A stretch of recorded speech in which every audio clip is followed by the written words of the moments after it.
6 ամիս առաջ Հայաստանի պատմության մեջ առաջին անգամ ստեղծվեց որևէ տեսակի շահույթ չհետապնդող աննախադեպ մի նախագիծ բարերար ԿՏԵՄ անունով։ Նորաստեղծ կայքի ու հավելվածի առաքելությունն է գտնել եւ օգնել անչափահաս երեխա ունեցող կարիքավոր ընտանիքներին եւ ամենակարևորն առանց որևէ մեկի միջնորդության, պարզ եւ ամբողջությամբ թափանցիկ ձևով փոխանցում կատարել ընտանիքների անունով բացված Իդրամ համակարգի միջոցով եւ անձնական հաշվեհամարներին կամ անձամբ այցելել կայքում նշված հասցեով։ Ամբողջ աշխարհում շատ-շատերը կուզենան օգնեն, բայց չգիտեն ինչ ձևով, ինչ ձևաչափով եւ նաեւ վստահության պակաս միգուցե կա։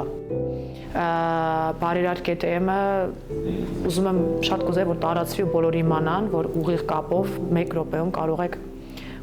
շատ մարդկանց շատ օգնել։ Գաղափարն իրագործելու համար անհրաժեշտ էր, որ համախմբվեր ամբողջ հայ ժողովուրդը։ Այս կարճ ժամանակահատվածում կայքի եւ հավելվածի նկատմամբ վստահության շնորհիվ հազարավոր մարդիկ ընտանիքներին օգնության ձեռք մեկնեցին։ Դրամական փոխանցումների եւ տարբեր նվիրատվությունների շնորհիվ բազմաթիվ մարդկանց ճակատագրեր փոխվեցին։ Այս չարացած ու զայրացած, այս անորոշ ու աղմկոտ, այս ագրեսիվ ժամանակներում շատ կարևոր է մարդու մեջ պահպանել մարդուն։ Մարդկանց կողմից այլ մարդկանց հանդեպ մարդկային վերաբերմունքի արտահայտումը։ Երբեմն մենք չենք էլ պատկերացնում, թե մեզ համար աննշան թվացող վերաբերմունքը ինչքան կարևոր կարող է լինել մեր դիմացինի համար։ Անգամ Աստվածաշնչում է ասվում հետևյալ կերպ. քանի որ կարիքավորներն անպակաս են լինելու երկրի վրա, դրա համար էլ պատգամելով ասում եմ, քո աղքատ եղբոր եւ քո երկրում չքավոր մարդկանց նկատմամբ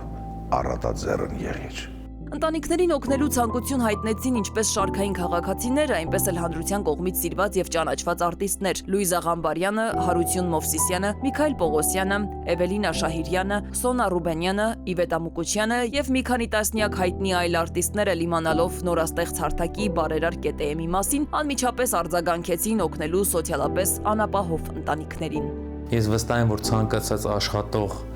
մարդ իր աշխատածից որոշ չափ կարա հատկացնի կարիքավոր մարդկանց, այն մարդկանց, ովքեր որ այս պահին իրենց մոտ ինչ-որ բան դժվար է ընթանում,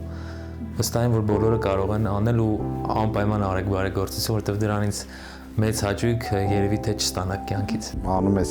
ոչ թե դա ցուցադրելու մանավանդ թե գործը վերաբերում է բարեգործության, դու անում ես քո համար ու բնականաբար այդ անելուց հետո քեզ շատ լավ ես զգում, որ կարողացել ես գոնե այսքան օգնել որևիցե մեկին։ Բարեգործությունը յուրահատուկ սիրո դրսևորում է, որն արտահայտվում է ամենապարզ քայլերի միջոցով։ Միմյանց օգնելու գաղափարն այս ընթացքում վարակեց բազմաթիվ մարդկանց։ Այսօր էլ նրանք են փորձում իրենց օրինակով մյուսներին էլ ուղղորդել դեպի աստվածահաճո մարդկային փոխհարաբերություններ։ Ես ամբողջ սրտով, ամբողջ մտքով եւ հոգով ողջունում եմ բարերար ԿՏԵՄ-ի մարդասիրական եւ մարդանվեր գործունեությանը, որը խթան է հանդիսանում այն մարդկանց, ովքեր ունեն սիրո, ջերմության եւ օգնության կարիք, հնարավորինս օգնել այդ մարդկանց այս արևի տակ իրենց բաժին արևը ապրելու։ 6 ամիսը դեռ միայն սկիզբն է։ Համազգային եւ համընդհանուր համախմբվածության շնորհիվ կյանքի դժվարին պայմաններում հայտնված բազմաթիվ ընտանիքներ դեռ ոտքի կանգնելու եւ լիարժեք կյանք վերադառնալու հնարավորություն ունեն։ Պարզապես անհրաժեշտ է, որ մեզանից յուրաքանչյուրը շաբաթական գոնե մի կտոր հաց կիսի կամ 100 դրամ առօրյա ծախսերից մի կողմ դնի եւ փոխանցի այն ընտանիքների երեխաներին, որոնք դրա կարիքն ամենից շատ ունեն։